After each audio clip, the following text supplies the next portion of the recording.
영락교회에서 9년간 선교 담당으로 사역을 하다가 하나님께서 여러 민족들, 단 이제 영락교회뿐만이 아니라 다른 한국 교회들, 그리고 백인들 교회, 그리고 중국 교회들, 다른 교회들과 함께 더 많은 다민족들에게 복음을 전하도록 하는 마음을 주셔서 2014년부터 CMCA라는 선교단체를 등록을 하고 사역을 시작하게 되었습니다. 그때 여러 가지 기도하는 제목 가운데 이 백인 소사이티를 리드하고 있는, 여러분도 잘 아시는 더 피플스 처치하고, 그 다음에 중국 커뮤니티를 리드하고 있는 리치몬드 힐 크리스천 커뮤니티 처치라고 여기 베이비하고 웰드릭 쪽에 있는 큰 교회가 있습니다.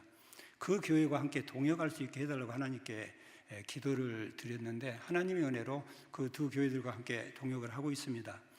중국 교회 담임 목사님과 목회팀들과 만나서 이제 저희 사역을 소개하고 또 함께 동행할 것을 이렇게 부탁드릴 때, 그때 담임 목사님께서 이런 이야기를 하시더라고요. 저희는 지금까지 토론토에서 복음을 전할 때 중국인들에게만 전했대요. 그건 그럴 수 있겠죠. 중국인들이 또 많이 있으니까. 그런데 그 다음 말씀이 해외 선교도 많이 하는데, 선교사도 보내고 장기 선교팀도 보내고 또 후원도 많이 하는데, 자기 교회는 해외에서도 중국인들에게만 했다고 하더라고요. 그러시면서 하시는 말씀이, 이제는 우리도 다른 민족들에게 복음을 전하겠다고 하시면서 지금 적극적으로 저희를 후원하고 함께 동역을 하고 있습니다. 제가 1988년에 첫 이민을 이제 캐나다로 오면서 7살 된, 그리고 10살 된 두 아들과 제 아내와 함께 왔습니다. 그때 제 나이가 36살이었는데요. 그때 여러분들도 같은 마음으로 오셨겠지만, 저는 이제 36, 그때 어린 나이죠. 그때 생각이, 이제 제가 이 캐나다에 정착을 실패하면 우리 가족은 큰일 난다는 그런 위기감이 있었습니다. 그래서 제가 하는 사업이나 투자하는 것들이 잘못되면 어떨까 전전긍긍하고요. 마음에 평안이 없었어요. 심지어 밤잠을 설치기도 한 시간들을 가졌습니다. 그러다 10년 뒤 1998년 6월 1일 날 기도하고 말씀을 묵상하는 가운데, 하나님께서 저는 한인 커뮤니티, 한인 교회에서만 생활을 하고 있었거든요. 신앙생활도 하고. 그런데 저희 마음에 주시는 말씀이, 이제 타 민족들에게 가서 그들 공동체 안에 교회를 세우고 그들의 지도자를 양육하고 그들과 함께 해외 선교도 하지만 특별히 그들 모국에 선교사를 보내라, 그런 마음을 주셨는데, 그때 벌써 30년 전인가요? 이해가 안 되고요. 어떻게 이거를 감당해야 될지도 모르면서 지난 20여 년간을 지내왔습니다. 근데 놀라운 것은, 제가 이민 초기에 꿈꿨던 안정된 삶이 아니고 어렵고 힘든 삶이었는데, 알지 못할 이유로 제 마음에는 오히려 기쁨이 있었고 평안이 있었고 감사가 있는 삶을 할 수 있었다는 것입니다. 어떻게 그렇게 되었을까요? 여러분도 잘 아시는 마태복음 6장 22절에 보면, 눈은 몸의 등불이다. 만일 내 눈이 밝으면 내 온몸이 밝을 것이다. 그러나 내 눈이 나쁘면 온몸이 어두울 것이다. 그러므로 내 안에 있는 빛이 어두우면 그 어두움이 얼마나 심하겠느냐는 말씀 기억하시라고 믿습니다. 이미 초기 왔을 때는 저희 가족, 나 잘 먹고 잘 사는데 눈이 초점이 가 있었죠. 어떻게 보면 시력이 나빴던 거죠. 재물을 어떻게 하면 성공할까, 어떻게 우리 가족이 잘 살까.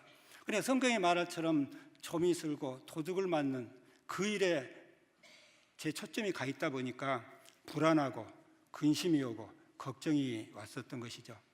하나님께 제 눈을 열어주셔서 밝게 하셔가지고, 나만의 삶이 아니라, 우리 가족만의 삶이 아니라 하나님의 영광, 하나님의 뜻, 하나님께서 그렇게 사랑하셔서 십자가에 돌아가신 그 백성들에게 나아가라고 부르신 그 삶을 살기 시작하니까, 원래 제가 원했던 그런 삶은 아니지만 하나님이 주시는 평안, 하나님이 주시는 기쁨, 그리고 하나님께 감사드리는 삶을 살 수 있었다고 저는 개인적으로 그렇게 믿습니다. 사랑하는 성도님들, 여러분도 저와 똑같은 이민 생활들을 하고 계십니다. 오늘 주님께서 여러분의 눈을 열어주셔서 여러분의 삶이 하늘의 보화를 쌓는 복된 삶 사시기를 주님의 이름으로 축원합니다. 여러분도 잘 아시다시피 하나님께서는 아브라함에게 복을 많이 주셨죠. 그리고 하시는 말씀이 내가 너한테 복을 줄 텐데 내 그 받은 복을 모든 열방들에게 나누라고 하시죠. 그리고 여러분들이 잘 아시다시피 요한계시록 7장 9절에 가면 모든 열방들이 모여서 하나님께 예배드리는 천국 예배의 모습이 나옵니다. 그게 하나님께서 그리시는 마지막 그림이죠. 하나님께서는 그 일을 이루시기 위해서 여러분 잘 아시는 사도행전 1장 8절에 너희가 성령이 임하면 권능을 받고 예루살렘과 유다와 사마리아 땅끝까지로 내 증인이 되라고 말씀하시죠. 내 증인이 되는데 너희 홀로 할 수 없다. 그러니까 성령이 임해서 권능이 임할 때까지 기다려라. 내가 너희들 홀로 하지 않겠다는 약속의 말씀이죠. 그리고 또 잘 아시다시피 마태복음 28장 19절로 20절에 보면 그러므로 너희는 가서 모든 족속으로 제자를 해서 아버지와 아들과 성령으로 세례를 주고 내가 너희의 분부에 가르친 모든 것을 지키게 하라고 말씀하시면서 또 약속하시는 것이 세상 끝날 때까지 내가 너희와 함께 하겠다. 이 사명을 너희 혼자 감당하지 않게 하시겠다. 내가 너와 함께 하신다고 그렇게 말씀하셨죠. 그런데 여러분 잘 아시다시피 예루살렘 교회가 어떠했습니까? 예루살렘 교회 안에서만 유대인들에게만 복음을 전하고 있었죠. 아마 저는 이런 상상도 해봅니다. 만약 그들이 예루살렘 안에서만 복음을 전했다면 예수님을 그렇게 묘에서 십자가에 못 박고 이방인에게 가겠다고는 바울을 그렇게 핍박했던 그 유대인들, 그래서 예루살렘 안에서 기독교가 2, 3세기 전에 소멸되지 않았을까? 하나님은 전능자이시니 하나님이 방법을 찾으시죠. 그래서 하나님께 특단의 조치를 내리시는데 여러분 잘 아시는 사도행전 8장 1절에 스데반이 순교하고 핍박이 오게 되죠. 그래서 성도들이 이제 살기 위해서 이제 도피하게 됩니다. 성도들 입장에서는 도피했지만 하나님 입장에서는 흩으셨던 것이죠. 저도 그렇고 여러분도 그렇지만 이렇게 하나님께서 흩으신, 그리고 베드로에게 보자기의 환상을 보이시고 고넬료에게 보내시고 그리고 바울을 들어 이방인들에게 선교를 하게 하신 그 은혜로 저 먼 동쪽 한반도에까지 복음이 와서 저도 주님을 믿게 되고 여러분도 주님을 알게 되셨으리라고 믿습니다. 안디옥 교회로 흩어지게 하셨던 하나님께서 우리에게도 특별한 뜻이 있어 저도 이 땅에 보내시고요. 저는 선교하려고 온 게 아닙니다. 제 두 아들 잘 키우려고 왔던 거지요. 이유는 어떠했든 흩으시고 하나님께서는 우리에게 너희가 받았던 그 복을 흘려 보내라고 하고 계시다는 것입니다.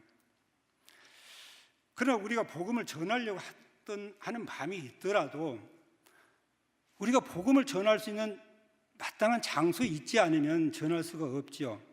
여러분 잘 아시다시피 바울의 소원이 로마까지 가서 복음을 전하고 스페인까지 가는 게 꿈이었습니다. 그러나 잘 아시다시피 바울이 어떻게 됐죠? 감옥에 갇혀버렸잖아요. 감옥에 갇힌 그 바울이 쓰신 서신 이 에베소서 6장 15절에 보면 발에는 평화의 복음을 전할 신을 실으라고 합니다. 감옥에 갇혔는데 복음을 전할 수 없는데 우리가 생각하는 이 서신을 쓴 목적이 무엇일까요? 우리가 어떤 상황과 여건 속에 있을지라도 주의 복음을 전할 수 있는 마음과 기회를 가지라고 하는 그 말씀인 줄로 믿습니다. 왜냐하면 바울은 이 서신을 쓰면서도 감옥에서 복음을 전했다는 것이죠. 우리의 이민의 삶은 어떻게 사는지 실제 우리가 살고 있습니다. 가정주부로서 아이들 돌보고 직장을 다니거나 또는 사업을 하거나 또 우리 자녀들은 학생으로 생활을 합니다. 우리가 선교사로 헌신해서 해 나갈 수도 없고요. 그렇다고 해서 우리가 전문인 선교사들이나 목사님들이나 하는 것 같은 그런 지식도 없고요. 어느 분은 나이가 많다고, 나는 연약하다고 여러 가지 제약들로 복음을 전할 수 없다라는 그런 생각들을 할 수가 있습니다. 그러나 우리 바울 사도께서 우리에게 말씀하신 대로 감옥에 있으면서도 복음을 전할 대상을 찾았다면 우리가 살고 있는 이 토론토 땅에서도 분명히 우리가 일상생활을 하면서 복음을 전할 수 있는 대상들이 있다는 것입니다. 여러분 주변에 보시면 우리 이웃, 직장, 동료, 여러분의 커스터머 대부분들이 이방인들입니다. 우리가 그들을 만나서 복음을 전하고 예수를 영접하도록 할 수 있지요. 그런데 그렇게 하려면 여러 가지 또 제약들이 있어요. 우리가 전해야 될 어떤 그런 것, 그 다음에 말씀. 그런데 제가 아랍어를 하지 못하는 여러분 잘 아시는 여기 홀리스피릿 처치의 아랍인들에게 복음을 전하려면 얼마나 힘들겠어요. 제가 잘못하는 영어로 하는데 그들은 영어를 잘 못 알아들어요. 그런데 이산 자르라고 하는 여러분이 잘 아시는 아랍이 잘 하시고 아랍권에서 살았고 또 그들을 잘 아는 그분이 복음을 전하도록 여러분이 도우시니까 지금 교회가 부흥하고 있지 않습니까? 그래서 CMCA는 그렇게 각 자기 종족들 안에서 복음을 전할 수 있는 분들을 찾아서 그분들이 복음을 전할 수 있도록 함께 동역하는 일들을 하고 있습니다. 지금부터 우리 안에서 우리 한국어권에서 중국교회가 중국인들에게만 복음을 전해왔는데 하나님께서 우리들 가운데 행하고 계시는 그 이야기들을 잠깐 나누려고 합니다.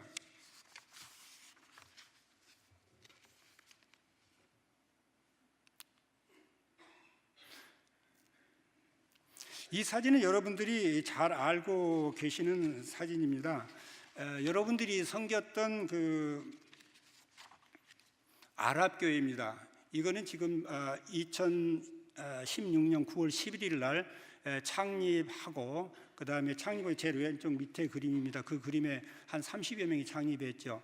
그리고 기도하는 장면, 세례하는 장면, 그리고 여러분 성도님들이 이게 미션 카페에서 섬기는 저런 모습들이 1, 2년 사이에 일어났습니다. 그런데 저 일이 이 이산 자로라고 하는 이 커플 1914년 9월 23일 난민으로 들어오다가 저희 미얀마 교회에서 일하고 있는 마운틴아이라는 형제가 이 이라크에서 들어오는 이 형제를 보고 저하고 연결해 줬어요. 그 당시 한 커플입니다. 그때 보험교회 성도님들께서 찾아가시고 격려하시고 애 돌보아 주시고 여러분들 여기에 그 일에 참여하신 분도 있겠습니다마는 차가 없어서 예배를 드리지 못하니까 1년 동안 라이드를 접근을 해서 예배를 드릴 수 있도록 했고요. 예배가 끝나면 애들을 돌봐주시고 식당에서 또 식사도 할 수 있도록 도와주시고 그때 이산 자로가 한 말씀이 이 말이에요.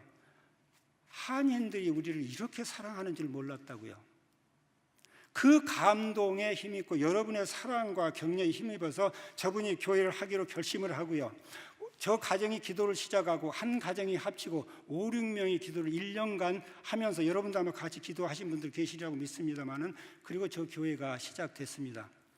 그리고 이제 교회가 이렇게 성장하면서 알비온 센터를 중심으로 많은 이슬람권 사람들이 살고 있는데 여기는 거리가 너무 멀어서 목사님과 교회 당원들과 어르신들께서 배려하셔가지고 이제 키플링 애비뉴 베프티스트 처치로 옮겼죠. 이 사진은 지난 21일 날 부활절 날 예배 드리는 사진입니다. 그때도 이 보험교회 성도님들이 오셔가지고요, 테이블 세팅도 하고요, 음식과 과일도 준비해 오시고요, 애들도 돌보고요, 그리고 배식도 해주는 저 모습을 통해서 그분들이 이렇게 온전한 예배를 드릴 수 있게 되었다는 것입니다. 이 사진은 캐나다 최초의 태국교회입니다. 태국교회도 한 커플 프랭크와 수루 2005년도에 만났습니다. 이분들을 만나서 교회를 같이 하자고 그랬더니 태국인들한테 복음을 전하는 건 불가능하다고 그랬어요. 이야기가 깁니다만은 다 말씀을 못 드립니다. 저들이 기도하면서 저를 만난 뒤 2년 반 뒤에 교회를 하기로 시작하고 모이기 시작한 인원이 저 작은 인원들이었습니다. 그리고 2017년 재작년 2월 11일 날 저 프랭크 수가 캐나다 최초의 태국교회를 개척한 연후에 태국 자기 모국으로 선교사로 나갔습니다. 나가가지고 2월 17일 날 나가서 제가 창립 예배를 드린다고 초청받아서 갔던 때가 11월인데요. 10월 말. 그때 벌써 저렇게 모이기 시작했어요. 아직 1년도 안 되었는데 제가 갔다면 어떻게 되겠습니까? 문 앞에서 지금 창립 예배 들어가겠다고 기다리는 수가 250명입니다. 한 200명도 못 들어가는데, 그래서 초청도 제한적으로 했는데도 저렇게 기다리고 있다는 이야기죠. 한 커플을 그들이 섬길 수 있도록 저희들이 기도하고 도울 때 이러한 일들이 일어나고요. 여기는 미얀마 교회입니다. 지금 예배 드리고 있는 저 인원들 리트릿 같고요. 그 다음에 예배 드리는 모습, 그 다음에 선교 헌금 모으기 위해서 펀드레이징 하는 모습입니다. 근데 이 교회도, 저거는 최근에 찍은 사진입니다. 저를 초청해서 중국 식당에 가서 식사하는 사진 봤거든요. 저걸 넣었는데 솔로몬 제임스와 띵띵이라고 하는 저 한 커플을 하나님께서 사용하신 겁니다. 처음 2005년에 처음 교회 시작할 때 8, 9명이 모였어요. 8명, 9명이요. 근데 지금 교인 수가 한 120명 정도 모입니다. 근데 이 작은 교회가 지금까지 토론토에서 반경 8시간을 운전해서 갈 수 있는 거리에 있는 교회에 9개의 가정교회를 개척을 했습니다. 개척한 교회에 가서 말씀 전하는 모습이고요. 거기서 지도자를 세우고요. 그리고 미얀마에 있는 시골교회 2군데, 그 중에 한 군데입니다.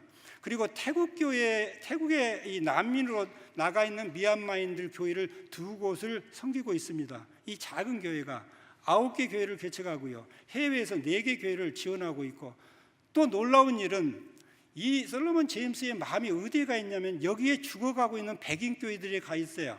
그래서 2년 전에는 다운타운에 어르신들만 한 9명, 10명 정도 남아있는 교회, 문 닫기 직전인 교회에 자기네들이 들어가서 렌트비를 내더라도 그 교회 백인들이 다시 세워졌으면 하는 소망으로 또 만났었던 적이 있습니다. 그러나 여러 가지 이유로 거의 성사는 안 되었지만, 우리는 소수민족들이 가서 그들을 세운다고 하는데요, 이제 그들이 우리 한국인 교회가, 여러분 교회가 백인 소사이티를 섬기시기 위해서 이번에 목회자들을 섬겼었던 것처럼 이 작은 교회들이 죽어가는 백인 교회들의 부흥의 불꽃이 될 줄로 믿습니다. 여기는 지금 힌두권입니다. 네팔 교회인데요. 여기가 지금 제일 오른쪽은 이 크리스마스 때 이제 네팔인들을 모아서 이렇게 예배드리고 이제 펠로십 하는 거고요. 그 다음에 여기 예배드리는 것, 그 다음에 저기 행사에 왔던 이것도 피터 브레트와 리타라고 하는 한 커플이 시작해서 하고 있습니다. 지금 현재 중앙교회에서 이 교회를 섬기고 있고요. 여기는 이제 러시아권과 불어권입니다. 여러분 잘 아시겠지만 퀘벡은 이미 선교지가 된 지가 오래입니다. 여기에 있는 이 임마누엘 무켄디는 콩고에서 태어나서 러시아로 유학 가가지고 광물 계통에서 박사기를 받고 신학을 공부해서 목사님이 되신 분입니다. 그래서 이분이 언어를 7개인가를 해요. 불어도 하고요, 영어도 하고요, 러시아도 하고 토착어도 하고 그러는데, 이분 마음에 이 퀘벡을 마음에 들고 이 콩고 교회가 영어권은 있습니다. 그런데 불어권이 없어요. 그래서 불어권을 개척해서 하나님의 은혜가 허락하면 퀘벡까지, 그리고 러시아권, 그래서 지금 한 교회도 힘든데 동시에 지금 러시아권과 불어권을 같이 하고 있습니다. 지금 한인 장로교에서 섬기고 있습니다. 기도해 주시면 고맙겠고요. 이 한인 교회뿐만이 아니라 이 소수민족 교회들도 청소년 문제는 심각합니다. 이들 교회에는 이제 우리는 각자 이 청소년들, 어린이 사역이 다 있습니다만은, 아까 말씀드렸던 것 중에 지금 말씀 안 나는 베트남 교회만 한 20여 명의 청소년이 모이지, 다른 데는 5명, 6명, 뭐 7명, 3명 이런 식입니다. 그러니까 자체 사역을 할 수가 없어요. 그래서 이 청소년들을 모아가지고 저희가 캠프를 합니다. 연합을 하는 거죠. 그래서 금년에도 7월 9일과 12일 날 할 예정입니다. 기도해 주시기를 바랍니다. 이 베트남만 하더라도 1년에 15,000명씩 들어온다고 합니다. 지금 14년 통계로 이 캐나다의 유학생이 12만 4천 명이 들어오고 있고요. 이 청소년들을 주님께로 인도하는 것이 매우 중요합니다. 그리고 이제 지도자를 세우기 위해서 이분들이 이제 신학교도 가고 하면 좋은데, 여건이 허락치 않아요. 대부분이 일을 하면서 섬깁니다. 그리고 또 어떤 분들은 영어가 또 잘 안 돼요. 그래서 신학교 가기가 쉽지가 않습니다. 그래서 저희가 이제 매월 마지막 토요일 날 모여서 찬양하고 예배 간단히 드리고 1시간 정도씩 배워요. 자기네들이 가서 목회에 이렇게 적용할 수 있는 것들을 배우고, 그리고 이제 끝나고 나면 이제 교제를 합니다. 이거는 작년 크리스마스 때 저하고 동역하고 있는 모든 분들이 모여서 함께 교제하는 그런 사진입니다. 이제 지도자의 양육과 관련해서 1년에 한 번씩 전체 저희 동역자들이 모여서 수련회를 합니다. 이게 처음에 소망기도원에서 했던 거, 대한기도원에서 했던 거, 이거는 작년에 영락교에서 했던 겁니다. 그리고 모이면 저렇게 같이 토론도 하고 기도도 하고 이렇게 또 펠로십도 합니다. 매년 이 보험교회에서 이 사역을 위해서 도와주셔서 다시 한번 감사를 드립니다. 금년에도 7월 12일과 13일 이틀에 걸쳐서 이제 그분들을 모실 예정입니다. 이제 그 사역하는 그분들도 세우는 것도 중요하지만 그분들을 섬기는 이 교회의 성도님들도 이 사역에 대해서 아는 것이 중요합니다. 그래서 지난 한 3회 정도를 영락교회에서 이 성도님들을 모아놓고 이제 함께 훈련을 했던 겁니다. 그때 사진이고요. 그때 초기에 본교회에서도 여러분들이 참석을 하셨더랬습니다. 이 사진은 오타와에서 훈련을 했었던 거고요. 이거는 한인장로교회에서, 그리고 이거는 이글스필드에서 했던 교육 사진입니다. 목사님께서 허락하여 주셔서 금년 10월 5일부터 매주 토요일 날 7회 그리고 하루 리트릿을 해서 보험교회에서 할 예정입니다. 들어보시고 하나님께서 감동 주시면 참석하시면 좋겠습니다. 그리고 이제 각 교회별로 자기의 언어로 자기의 문화 안에서 예배를 드리는데, 여러분 아까 말씀드렸듯이 요한계시록 7장 9절에 모든 열방들이 함께 예배를 드리는 그 말씀을 드렸습니다. 그래서 이 땅에 있으면서 우리가 천국 예배를 맛이라도 좀 보자. 그래서 이제 함께 모여서 예배를 드립니다. 감사한 것은 2014년 처음 이 연합으로 드리는 예배 보험교회에서 문을 열어주셔서 그때 예배를 드렸던 거 기억하시리라고 믿습니다. 그 다음에는 15년은 미랄교회, 16년은 한인장로교회, 그리고 17년에는 이 피플스 처치에서 찰스 프라이스 목사님을 모시고 드린 사진이 이 사진입니다. 그래서 찬양을 인도하는 분이 미얀마 교회 솔로몬 제임스고요. 이 사진은 작년에 아까 말씀드렸던 중국교회에서 연합으로 드렸던 예배입니다. 요즘은 약 25개 종족들이 모여서 함께 예배를 드려요. 20의 종족이라고 해서 우리 보험교회처럼 이렇게 많은 분들이 오는 게 아니고요. 어느 교회는 교회 단위로 20명, 50명, 70명도 오고요. 어느 데는 한 가족이 오기도 하고 이제 그런 수로 해서 제가 말씀드린 25종족 정도 됩니다. 그리고 작년에는 약 100여 명의 한 20개 종족으로 된 연합 찬양대가 찬양 드리는 모습이고요. 그때 중국교회 스티븐 폴츠 리드 패스터 목사님께서 설교해 주시고요. 그리고 그 모임 가운데서 함께 기도하는 장면, 작년에 사회를 봤던 임마누엘 목사님 사진입니다. 우리가 지금 이렇게 말씀 이렇게 들으시면서 보면 하나님께서 사역을 하고 계시는 것 같다고 아마 느끼시리라고 믿습니다. 그런데 혹자는요, 또 어느 분들은 이렇게 말씀을 하세요. 어떻게 가서 함께 차 마시고, 어떻게 가서 테이블 셋업하고 음식 만들어서 들고 가고, 그리고 그들 운전해서 라이드 해주는 게 선교냐?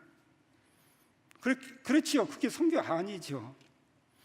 이 오해를 존 스토튼 목사님께서 이렇게 풀어주고 계십니다. 여러분 잘 아시는 사도행전 6장 1절에서 7절에 12사도가 고민하는 장면이 하나 나옵니다.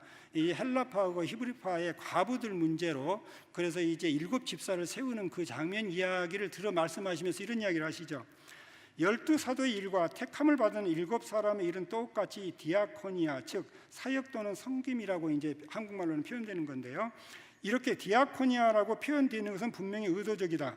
전자는 말씀의 사역 또는 목회적인 일이고, 후자는 먹이는 사역 또는 사회사업이다. 어떤 사역도 다른 것보다 우월하지 않다. 그와 반대로 둘 다 기독교 사역이다. 즉 하나님과 그분의 백성을 섬기는 방식이다. 둘 다 그것을 시행하기 위해서는 신령한 사람, 성령이 충만한 사람이 필요하다. 그리고 둘 다 전인 기독교 사역이 될 수 있다. 두 사역 간의 유일한 차이는 그 사역이 취하는 형태와 그것이 서로 다른 은사들과 서로 다른 부르심을 요구한다는 것이다. 존 스토트께서 말씀하신 겁니다. 여러분 라이드 하신 거, 지난 이산 자로를 2010년 초기에 식당에서 여러분은 모르고 음식을 만들어서 접대해 주신 성도님, 그리고 그 두 자녀 이제 3명이 됐습니다마는, 그리고 어린이 학교에서 돌봐주셨던 선생님들, 어쩌면 그것조차 잊어버리셨을지 모릅니다. 그것도 귀한 하나님의 부르심 따라 섬긴 하나님의 사자요 하나님의 일이시라는 것입니다. 그 일이 없었다면 오늘 저 아랍교회가 있을 수 없다는 것이죠. 지난 부활절 때 교회에서 약 10여 명 오신 걸로 아는데, 그분들 제가 알기로는 새벽 5시 반부터 연합예배 드리셨다고 그러더라고요. 그리고 하루 종일 여기 예배 드리고요, 5시부터 가서 그분들 라이드해서 또 그 교회로 가고요, 또 오시기 위해서 과일 준비하시고 음식 준비하시고요, 그리고 거기 가서 테이블 셋업하고요, 애들 돌보고요, 그리고 음식 나눠주는 거, 성교 같지 아니한 이러한 일들을 통해서 그 일들을 하신 분들이 전문 선교사도 아니고요, 그리고 목사도 아니고요, 그리고 선교의 지식이 많은 훈련을 고도로 받은 분들이 아니라 저와 여러분 같은 가정주부요, 일터에서 일하는 분이요, 그리고 학생들, 그 평범한 분들을 사용하셔서 하나님께서 하시는 일이 선교사님들 현지에서 죽음을 무릅쓰고 일하시는 그 훌륭하신 분들과, 그리고 많은 훈련을 받고 전 생애를 바쳐서 일하시는 분들과 다 똑같이 하나님을 부르심받아 섬기는 하나님의 중요한 일꾼들이라고 말씀하시는 것입니다. 제가 가끔 다른 교회들, 그러니까 선교단체도 100년 이상 되는 교회나 또는 그 백인 교회들, 이렇게 큰 교회들, 그분들하고 만나서 이야기하면 이런 말씀들을 하십니다. 이런 이야기를 이제 좀 보여드리죠. 그러면은 존, 제 영어 이름이 존인데 너희 CMCA는 선교사가 몇 명이나 되느냐? 이 말은 풀타임 선교사를 말하는 겁니다. 그리고 너희가 페이하고 있는 스태프들이 몇 명이나 되느냐? 그들은 그런 분들이 많거든요. 그래서 저는 이렇게 말하죠. 가정주부 되시고 연로하시고 직장 갖고 학생들인 분들이 가정과 직장과 일을 하면서 또 자기 모교회를 섬기면서 더 시간을 내고 헌신해서 섬기는 분들과 함께 일을 한다라고 하면 그분들은 깜짝 놀래요. 그런 일이 일어날 수 없다고 생각하는 것 같아요. 내가 그걸 보면서 느끼는 것은 오늘 말씀처럼 헬라인에게도 복음을 전하는 그 몇 사람들, 그랬을 때 주님이 기뻐하시고 주의 손이 함께 하신 일들, 여러분, 저는 지금 저에게 보여드린 이 일은 저와 같이 부족한 사람, 그리고 몇몇 되지 않은 소수 종족들 가운데 있는 그 보이지 않는 크리스찬 몇 사람, 그리고 어렵게 힘들고 시간을 내어 섬기는 자원봉사자님들, 그리고 충분하지 않은 자원과 재정들 가운데서도 행하시는 이 일이 주의 손이 함께 하신 주님의 일이라고 믿는 것입니다. 말씀을 정리하겠습니다. 우리는 한인 전도도 해야 합니다. 해외 선교도 열심히 하고요, 해외 단기 선교도 열심히 가십시오. 그런데 대부분, 제가 평신도였잖아요. 그래서 어떻게 목사가 됐는가 했는데 지금 선교사라고 불리고 있습니다. 이민의 삶이 쉽지 않아요. 단기 선교 한 번 평생에 가기도 쉽지 않습니다. 바울 사도가 이야기했듯이 감옥에서도 갇혔던 바울 사도가 주변에 있는 데에 복음을 전했다면 지금 캐나다 안에 273종족이 들어와 있습니다. 여러분들이 눈을 뜨고 보고 계시면은요, 믿지 않는, 그리고 복음을 전해야 되겠다고 생각하는 종족들이 이렇게 있습니다. 여기 지금 혹자들은 273 캐나다에 들어와 있는 종족 중에 우리가 전도를 해야 될 미전도 종족이 180종족이라고 하는 분도 있고요, 50종족이라고 하는 종족도 있는데 제가 50종족의 리스트를 올렸습니다. 이 종족들 중에 좀 볼드로 굵게 되어 있는 종족이 지금 현재 저희와 직간접적으로 연결되어 있는 종족들입니다. 저분들은 전문 선교사조차도 가기 힘들다고 하고 있는, 종교적으로, 정치적으로, 지리적으로 제한받고 있는 그곳에서 이민, 유학, 그 다음에 난민, 학생으로 이 캐나다에 들어와서 살고 계신 분들이죠. 이 제약이 있었던 곳에서 하나님께서 불러 우리 이스로 살게 하셨습니다. 우리도 또 제약이 있지요. 아까 말씀드렸듯이 선교로, 해외로, 단기 선교로 나가기 어렵습니다. 나이가 많고요, 연약하고요, 재정이 없고요. 그러나 이런 모든 어려움을 하나님께서 아시고 그들을 불러 우리 곁에 두시고 집에서 아이를 돌보면서 가정 살림을 하면서 직장에 다니면서 사업도 하시면서 몸이 힘드시더라도 TTC라도 타고 다니면서 할 수 있도록 그분을 우리 곁에 불러 놓으셨다는 것이죠. 어찌 우리가 변명할 수 없게 됐습니다. 그런데 주님께서 우리를 위해서 십자가에서 돌아가셨잖아요. 대가를 지불하셨잖아요. 그런데 우리도 조그마한 대가는 내야 된다고 생각을 합니다. 주님께서 우리에게 목숨을 원하지 않으세요. 우리 재산을 다 바치기를 원하지 않으세요. 하시면 좋죠. 그 작은 대가가 뭐냐면요, 우리가 기도하실 때 우리 주로 우리 가정 기도하시죠. 그리고 교회 성도님들 기도하시죠. 그때 여러분 마음에 있는 그 분, 우리 이웃들, 우리 직장 동료, 이산 자로, 그 아랍권에 있는 분들 기도에 포함시켜 주세요. 그리고 바쁘시죠. 단기 선교 2주 갔다 오시잖아요. 그 시간을 1년에 좀 나누세요. 한 달에 한 2시간 정도. 이번에 부활절 거기 하신 분 5시부터 한 10시 반까지 했거든요. 날마다 그렇게 안 하거든요. 근데 그 일은 엄청난 일을 하시는 결과를 초래합니다. 그리고 우리 삶 속에 그분들을 포함시키세요. 예를 들어서 여러분들 촌모임이 있으시거나 뭐 피크닉을 어디 가거나 내 생일이 오면 그들도 초청하시고요. 또 그이들도 가시고요. 이것이 우리가 지불해야 할 대가입니다. 근데 우리가 우리 시간을 못 내요. 그래서 이 일에 참석하지 못하는 분들이 아직도 많아요.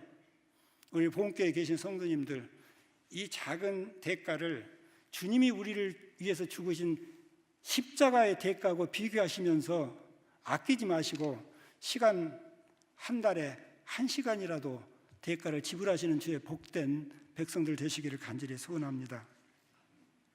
이제 마지막 기도 제목 나누고 마치도록 하겠습니다. 아까 나누지 못했던 교회들입니다. 이게 베트남 교회고요. 저기 지금 리추리카 있습니다. 그 다음에 그 가운데가 이 방글라데시입니다. 그 방글라데시도 이 마문이라는 한 형제로 시작해가지고 지금 저쪽 이토비코코 다운타운에 있는 그 쪽에서 모이고 있는데요. 거기는 이 평신도들 리더들이 지금 섬기고 있어요. 원하는 거는 이 커미트먼트를 하고 섬길 수 있는 리더가 그 안에서 일어날 수 있기를 위해서 기도해 주시면 고맙겠습니다. 제일 오른쪽, 저는 오른쪽 왼쪽인가요? 거기는 이란 교회입니다. 이란 교회는 지난번 얼마 안 됐죠. 그들의 생일이 아니라 뉴이어였죠. 그때 350명이 왔답니다. 그래서 9명이 세례를 받고요. 그 다음에 며칠 전 부활절에도 마찬가지로 한 9명 정도가 세례를 받았다고 합니다. 여기는 지금 브램톤에 가시면 여러분 잘 아시겠지만 거기 서남아시아 분들, 우르드, 훈자비, 시크 이런 분들이 모여서 살고 계십니다. 그래서 지금 기도 제목을 나눴습니다만은 이분들이 이번 여름 7월에서 8월 초 사이 일주일씩 4번에 걸쳐서 어린이들, 그 다음에 그쪽에 있는 나이 든 분들, 또 그다음에 자매들을 모아가지고 복음을 전하려고 합니다. 도어투 방문도 하고요, 땅받기 기도도 하고요, 그 다음에 이제 어린이들도 돌보고요. 그리고 또 이제 그들 언어로 성경을 볼 수 있도록 성경을 이렇게 저희가 구입해서 전달하려고 하는 그런 기도 제목을 나눴습니다. 단기 선교팀이 갈 수 있으면 좋겠어요. 멀리 못 가더라도 가깝잖아요. 집에서 왔다 갔다 할 수 있잖아요. 어르신도 가실 수 있고요. 이 사진은 지금 여러분 들어서 아시겠지 모르겠습니다만 야지디 종족이라고요. 이라크 북쪽에 살면서 IS의 공격을 받은 남자들은 대부분 살해당하고요, 학살당하고요. 여자들은 납치돼서 성노예로 살다가 최근에 이제 IS가 붕괴되면서 이렇게 미국과 이렇게 캐나다 이곳으로 이렇게 온 분들이 리치몬드 힐 쪽에 한 150여 명, 한 40가구들이 살고 있습니다. 이분들이 지난 4월 17일 날 자기네 이제 설날 때 모였고 종교적인 예식을 하는 저 모습입니다. 저분들 중에는 아직 크리스찬이 하나도 없어요. 그러나 우리 기독교에는 많이 열려져 있는 분들입니다. 저분들 안에 교회가 세워지도록, 그 다음에 오른쪽 밑에는 이 부탄의 이 챈덩과 고모라고 하는 한 가정을 제가 만나서 식사하고 교제하는 사진입니다. 아까도 들으셨지만 한 가정이 한 커플이 교회들을 세우거든요. 이 부탄 커뮤니티의 교회가 세울 수 있도록. 그리고 이 사진은 티베트 종족입니다. 지금 파악데일 쪽에 8천여 명이 모여 살고 있습니다. 그런데 그 8천 명 중에 기독교인은 5명이라고 합니다. 근데 그 중에 세 자매가 자기 종족들에게 자기 언어로 복음을 전하고 싶다는 결단을 했습니다. 그래서 그분들이 지금 캐나다 최초로 세워졌다는 태국교회 가서 이야기도 듣고 좀 배우겠다고 가서 지금 태국교회에서 예배드리고 교제하는 사진입니다. 지금 말씀드렸던 이 세 종족들, 야지디, 부탄, 티베탄, 이래서 기도해 주시면 감사하겠습니다. 잠깐 기도하겠습니다.